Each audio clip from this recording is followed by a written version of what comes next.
ready to begin your mission. Welcome to GPU. Oh, I'd like you to meet my friend, Sylvia Agaloff. Jacques Monod, enchanté. Nice to meet you. I understand the situation. I'm just a summer fling. Wrong. You won't find it easy to get rid of me. Poncho, pues empecemos. Ya por fin estoy en el elegido, platícame. ¿Cómo fue este proyecto que llegó a ti? Fue interesante. Después me enteré por Antonio que había sido un casting muy extenso, que buscaron al actor en Argentina, en México, en Los Ángeles, en España. Y el hecho de que me hayan, tanto Mónica como Antonio, me hayan dado la posibilidad de formar parte de este guión cinematográfico, de esta historia, pues me hace sentir muy feliz. Y yo espero que a la gente le guste este proyecto. Y creo yo que el hecho de que salga en 190 países y tenga un estreno en 190 países simultáneamente el 14 de abril, pues nos hace sentir también muy, muy felices por el alcance que va a tener este proyecto. Lo más complicado era eliminar, es eliminar cosas, porque todas te parecen como muy sabrosas, muy jugosas, con un potencial dramático muy alto, ¿no? Y casi que el principal trabajo era ese, es seleccionar, es diseccionar hasta encontrarte lo esencial. Y lo que al final decidí que lo esencial era Ramón Mercader y era seguir un poco sus pasos. ¿Cómo te preparaste para un personaje así? Nosotros filmamos la película en mayo de 2015 y la preparación inició en enero. Junto con Antonio nos juntábamos, él hizo la preproducción aquí en México y tratábamos de juntarnos por lo menos 2 veces a la semana previo a la filmación para hablar del proyecto, hablar de qué forma íbamos a atacar ciertas escenas, hacia dónde iba el personaje o cuál era la visión que tenía Antonio del personaje, porque realmente es una hipótesis, se conoce muy bien a Ramón Mercader por haber asesinado a Trotsky, pero se conoce muy poco de quién era este personaje previo a ese evento. Y pues nosotros lo que estamos tratando de hacer es una hipótesis de qué pasaba por la cabeza de Ramón en ese momento, cuáles eran sus dudas y qué fue lo que lo hizo dudar, porque estamos seguros de que Ramón en algún momento tuvo que haber dudado y tuvo que haberse cuestionado si lo que estaba haciendo y estuvo bien, o si el haber traicionado a todo el séquito de Trotsky y el haber traicionado a la persona que estuvo tan cerca, que en este caso era Sylvia Agaloff, si fue lo correcto.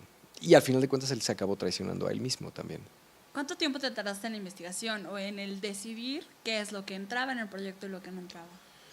Yo creo que esa fase de investigación y de escritura de guión duró entre 3-4 años, más luego ya preparando, ya con gente metida en el proyecto, 1 año más. Y luego el rodaje, la postproducción, 1 año, año y medio más. Estamos hablando de 6 o 7 años. Algo que no le haya contado a nadie de la película, los zapatos de Ramón que usaba en la película, quise yo llevármelos, o sea, no se los llevó a vestuario, me los llevé yo porque yo quería llevármelos y porque yo quería tener los zapatos de Ramón. Traté de convencer al departamento de vestuario que me regalaran los zapatos y no lo pude conseguir. Están en Barcelona. Sé que es muy complicada esta pregunta, pero ¿me puedes contar algo que no le hayas dicho a nadie acerca de la película? Algo que no le haya dicho a nadie acerca de la película. Un momento que haya pasado, no sé, lo que se te ocurra. Sí, te voy a contar algo que no le he contado a nadie, que nadie sabe. Okay. Solamente yo. Hubo un momento en Barcelona, hacia el final del rodaje, que por cansancio y porque hubo un momento desafortunado el día anterior en el rodaje, entonces alguien no se dio cuenta y entraron fotógrafos mientras estábamos rodando. Entonces, en medio de una toma, ¿verdad? Hicieron. Entonces Hannah se enojó muchísimo, se enojó mucho, con toda la razón del mundo. Era el final de rodar, eran los últimos días. Y al día siguiente vamos a rodar y rodamos una parte y había un pequeño papel y lo interpretaba una mujer rusa, de verdad. Y entonces intentó hablar con ella y no pudo hablar y se enfadó. Entonces se vino como abajo y se encerró en una habitación Y yo entré a hablar con ella y se estaba quitando los micros, se iba a ir del rodaje, esto no se ha dicho a nadie.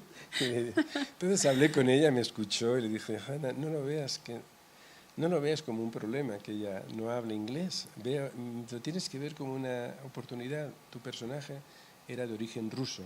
Seguramente la mujer que trabajaba para ellos era ruso, porque en Brooklyn vivían en el Brooklyn judío y la mayoría eran de allí. Claro. Míralo como una oportunidad. Silvia habría vivido no habría tenido a alguien hablando un perfecto inglés. Se volvió a poner los micros y salió. Pues no se pierdan El Elegido a partir del 14 de abril en Netflix y en algunas salas de la Ciudad de México, como en la Cineteca Nacional y en Cinemanía. Yo os animaría a ir a verla porque es una película que cuenta una gran historia y sobre todo detrás hay personajes, hay emociones, hay sentimientos. Luego habla de una parte de México poco conocida y con unos personajes muy emblemáticos. Entonces yo intento hacer las películas que me gustaría a mí ver. Cuando vi la película pensé, esta película, si hubiese entrado a verla, me habría gustado. Os quiero contagiar esas ganas de verla porque creo que lo vais a pasar bien. An attack is being prepared and you do not seem to understand that. We've learned that some important GPU agents have arrived in the city. Do you know who they are? Where did you meet him? In Paris, just over a year ago. That's strange.